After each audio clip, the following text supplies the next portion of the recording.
Part 1. Fundamentals.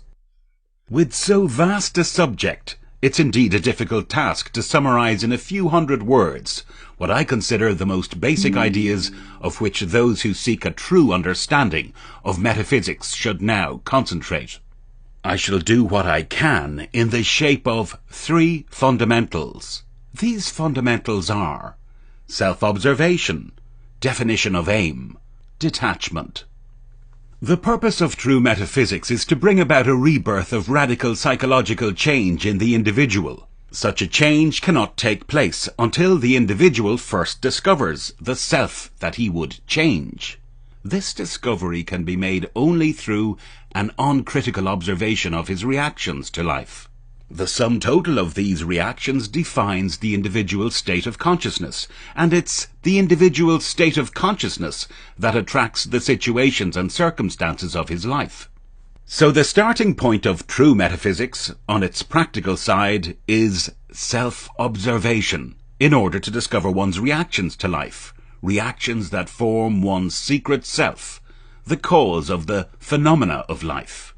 With Emerson, I accept the fact that man surrounds himself with the true image of himself, what we are. That only can we see. There's a definite connection between what is outer and what is inner in man, and it's always our inner states that attract our outer life. Therefore, the individual must always start with himself. It's oneself that must be changed. Man, in his blindness, is quite satisfied with himself, but heartily dislikes the circumstances and situations of his life. He feels this way, not knowing that the cause of his displeasure lies not in the condition, nor the person with whom he's displeased, but in the very self he likes so much. Not realizing that he surrounds himself with the true image of himself, and that what he is, that only can he see. He's shocked when he discovers that it's always been his own deceitfulness that made him suspicious of others. Self-observation would reveal this deceitful one in all of us, and this must be accepted before there can be any transformation of ourselves. At this moment, try to notice your inner state. To what thoughts are you consenting? With what feelings are you identified? You must be ever careful of where you are within yourself. Most of us think that we're kind and loving, generous and tolerant, forgiving and noble, but an uncritical observation of our reactions to life will reveal a self that is not at all kind and loving, generous and tolerant, forgiving and noble.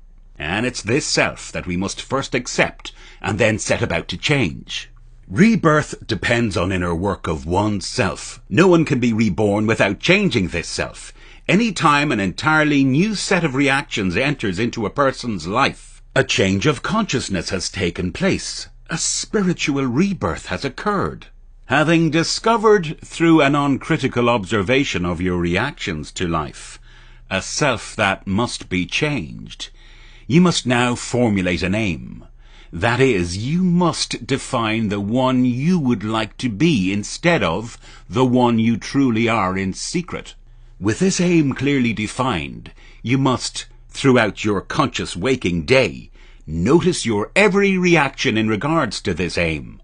The reason for this is that everyone lives in a definite state of consciousness. That state of consciousness we've already described as the sum total of his reactions to life. Therefore, in defining an aim, you're defining a state of consciousness, which, like all states of consciousness, must have its reactions to life. For example, if a rumour or an idle remark could cause an anxious reaction in one's person and no reaction in another, this is positive proof that the two people are living in two different states of consciousness.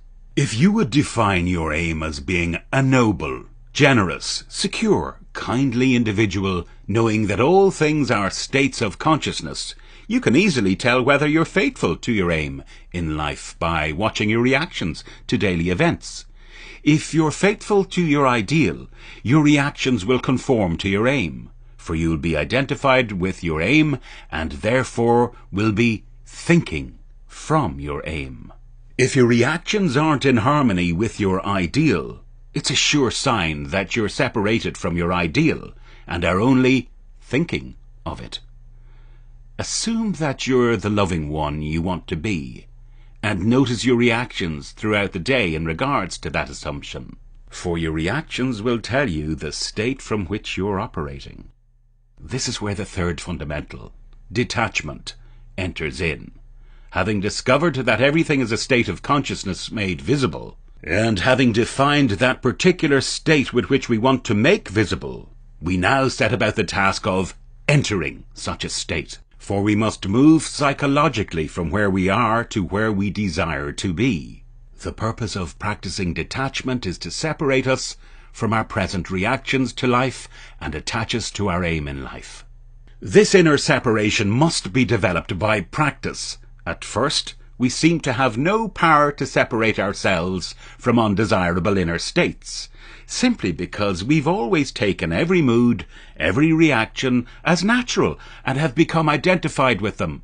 When we have no idea that our reactions are only states of consciousness from which it's possible to separate ourselves, we go round and round in the same circle of problems, not seeing them as inner states, but as outer situations. We practice detachment or inner separation so that we may escape from the circle of our habitual reactions to life.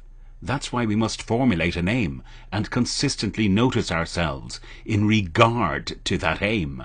This teaching begins with self-observation. Secondly, it asks, what do you want? And then it teaches detachment from all negative states and attachment to your aim. This last state, attachment to your aim, is accomplished by frequently assuming the feeling of your wish fulfilled. We must practice separating ourselves from our negative moods and thoughts in the midst of all the troubles and disasters of daily life. No one can be different from what he is now unless he begins to separate himself from his present reactions and to identify himself with his aim. Detachment from negative states and assumption of the wish fulfilled must be practiced in the midst of all the blessings and cursings of life. The way of true metaphysics lies in the midst of all that is going on in life. We must constantly practice self-observation, thinking from our aim, and detachment from negative moods and thoughts, if we would be doers of truth instead of mere hearers. Practice these three fundamentals, and you'll rise to higher and higher levels of consciousness. Remember, always, it is your state of consciousness that attracts your life. Start climbing. Neville.